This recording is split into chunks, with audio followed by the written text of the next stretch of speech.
Okay guys, I got a comment about how much it costs to live here if you want to live very frugally as a couple. Now these questions are really quite difficult to answer, and so I sat down with my family and we talked about the different expenses, and we did some research and we compared like what our guesses were versus what we found. Guys, before I continue the video, I just want you to keep in mind that everything I say is subjective and that what our definitions of being frugal is may differ wildly from yours. So please bear that in mind. Thanks. Probably the most challenging thing to discuss here is the rent, because it just varies dramatically from city to city. Here in Zamboanga City, you can go on Facebook and find that some places are charging $2,500 for rent for like a very small one-bedroom studio. It's furnished, but again, it's very small, up to $7,000 a month, up to more than that. So it's something that I feel like maybe it's a bit irresponsible if I were to just say like a given number. I don't think that that's fair. So the cost of rent will vary dramatically. Now the other things though are a little bit clearer. So for right here, I did find that, I mean, we pay $1,300 for the internet. The internet for a foreigner that's planning on actually staying and working online is probably the most important thing to have running outside of electricity. So you need the internet.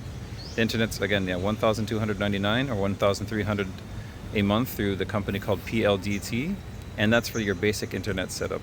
When it comes to the power for electricity, that can vary greatly. The power can be between 1,500 to 2,500 and up. So again, you would probably budget for 3,000 pesos a month. When it comes to food, some people say that you can survive on 7,000 pesos a month. I would say try to budget for 10 to 15,000 pesos a month, if that makes any kind of sense. And that's all kinds of food, actually. I'm including eating out like at street food vendors, as well as groceries. If of course you want to live frugally, you're going to be cooking at home with your local spices and fruits and herbs. When it comes to your phone data, between 300 and 500 pesos a month. And when it comes to all miscellaneous expenses, some people say that you can survive on 30,000 pesos a month, but I think that again that's very I don't think that's doable, and I think it would be a surprise if you came here and you expected that and then you found out that it's actually a lot more expensive.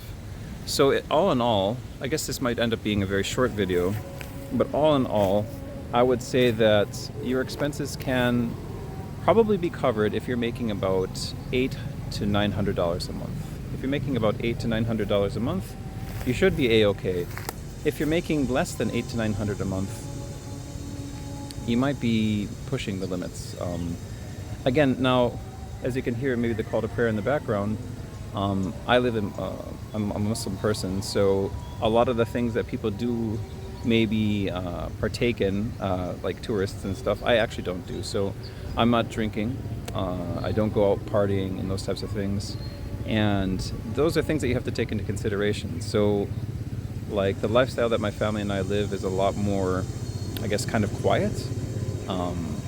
Yeah, so that's something to consider. Anyways, y'all, these are the things that you have to actually consider and think about greatly before you come here. And if you're planning on working online, I suggest that you get that whatever you're doing online started before you arrive, and just put it on pause for like the few days it takes for you to actually get here. Or have like a savings, like have savings ready for yourself to basically not work for the first 2 months if it takes you a long time to get situated and set up. Also, for anyone that's actually planning on coming out here, I mean, the commenter did say that they were thinking about Tawi Tawi. That would make sense if you really had like a strong friend or a connection in Tawi Tawi.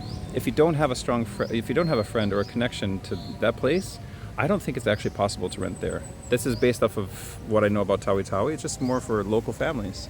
When it comes to Zamboanga, it's the hub of Zambosulta. It's the hub of this area. So it's the hub of trade that's coming in from Indonesia and Malaysia, and you'll find that a lot of people come from other like smaller towns to do work and stay here while they're doing the work. As a foreigner, you won't be able to work here unless you get your ACR card, which happens through marriage. If you're coming as a couple, like the commenter said that they were, that's a whole nother story. Guys, I don't want to set you up. I don't want to set you up for disaster. I think 800 is doable. 850 US dollars a month is doable. Again, if you're living a quiet Muslim lifestyle, or if you're just living a quiet lifestyle in general. I mean, obviously you don't have to be a Muslim to live like that. And then also, I think your target should be 1,100 to 1,200 a month. So that way you're not blown away. Now, all the prices I'm talking about here, again, this should be mentioned, and I think I thought it might be clear.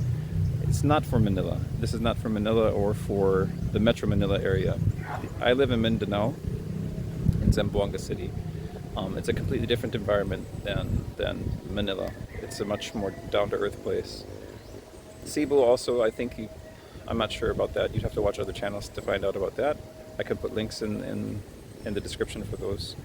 For Visayas, again, these are, I feel like every place here is quite different. Just like the United States, you find that different states have very, very different prices for things. So that's kind of true here as well. Anyways, y'all, I hope that this provided some kind of insight. The comment was actually answered already in the comment section, but they requested a video, so this is a quick video. Yeah, again, I hope that you find your stay pleasant. And I do suggest for anybody coming here to visit first. And when they visit, don't just stay like at a resort or something like that. Actually try to see what it's like to live locally and to buy things locally and to bargain locally and to do those, those kinds of trips, as opposed to just like the fancy trip and then you think that it's all, sunshine.